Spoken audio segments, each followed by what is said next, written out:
Daredevil, Born Again, is peak. That's it. I am not even going to waste too much of your time beating around the bushes because there is no point. What else is here to say than Daredevil continues its streak of being the greatest superhero show out there. And I'm sorry to break it to you like this. If you like Invincible, if you like fucking Loki, if you like Moon Knight, if you like The Boys, Daredevil is just built different, at least from the first 2 episodes. I mean, obviously you cannot really judge the whole show from the first 2 episodes, but if it continues like this, there's just nothing else to say. When the show was first announced, I was excited, but also a bit afraid, because I feared that it's gonna feel too repetitive, with Fisk coming back and just Daredevil doing his thing again, which was basically what was happening for the entirety of the 3 seasons of Daredevil, except for like season 2, where the main plot was Daredevil fighting against his past and the Hand, the organization called the Hand, but Madame Gao was still connected to Fisk, so... And obviously the Punisher subplot, the best thing about Daredevil season 2, the Punisher,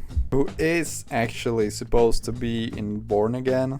And there was even a little hint to him in episode 2, with the cop that tried to kill Matt having the skull tattoo. I don't know yet what that's supposed to mean. I'm not sure if it has any relevance to the comic books, but I guess we'll see. I just hope that Frank Castle is not shoehorned into the season like forcefully, because the show already has a lot going on for it. And obviously spoilers. I'm so glad that they found something to do with these characters that is not just repeating what we saw in season 1 to 3 of Daredevil. From the very beginning, this show is not pulling any punches. Foggy straight up dies, which is pretty sad. I liked Foggy, and it's going to be hard to imagine this show without him moving forward. And he gets killed by Bullseye, and I think it's fair to say that Bullseye is now this Daredevil's biggest enemy. It's not Fisk, it's Bullseye. You know, Ben Poindexter, because he killed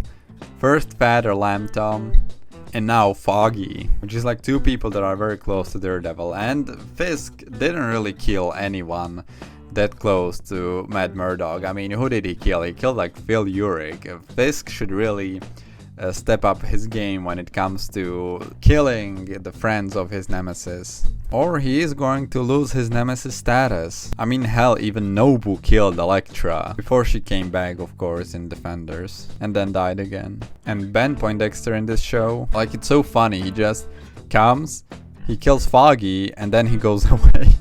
He goes to jail. Obviously there's probably going to be something including him in this season later on, but it's just funny. It's so weird. This character that was so big in season 3 of Daredevil just kind of feels like a random goon. The only thing that has this feeling of connection is Poindexter saying "Hello Karen," which was like his quote whenever he met Karen Page in the 3rd season. But other than that, he remained sort of quiet for the entirety of the first episode. He says like one line at a court.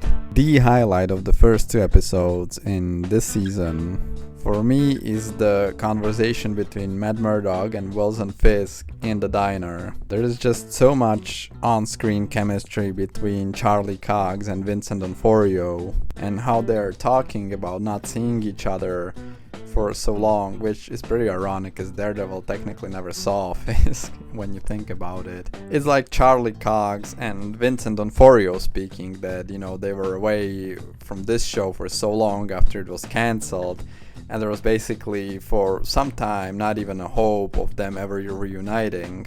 But afterwards, effectively like 6-7 years, here we are. It's just such a brilliant scene that these 2 characters have earned. It's absolute cinema. The only real criticism of the show that I saw is basically that the CGI was a bit bad, and when he's fighting Poindexter. To be honest, I didn't really even focus on that when I first saw that scene, because I was just so glad that this show is finally here, that Daredevil is back. And technically he was back in Spider-Man No Way Home, but he wasn't in his suit, and in Echo he was for 11 seconds. And in She-Hulk, don't even get me started on She-Hulk. I don't think I need to explain why I was not half as excited by the She-Hulk Daredevil than I am by this show. And same with the Kingpin, where he was back in Hawkeye, where he was wearing like a Hawaiian, shirt and a hat.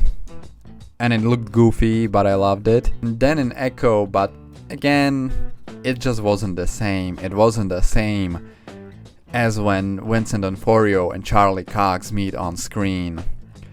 Because goddammit, it's gonna be beautiful. There's the whole subplot with White Tiger, which I do not really have an opinion on it. Again, it didn't get as much focus in the first 2 episodes. And the only experience that I have with White Tiger is from the Ultimate Spider-Man show, where it wasn't even the guy, it was his daughter. As a matter of fact, I do not really have an opinion on any of the characters that were not in the original Daredevil show, except for like this cop who finds out pretty early that Matt Murdock is Daredevil. I think he's pretty cool. I think the dynamic between him and Matt is interesting. But yeah, I guess the character work in this show is not as good as it was in the Netflix show, where I basically liked Foggy and Karen right from the get-go. What I do like more in this show is the pacing, as it's really fast-paced in a good way, where a lot of things happened already in the first 2 episodes, whereas in the Netflix show you kind of felt like you're watching a 13-hour movie. So yeah,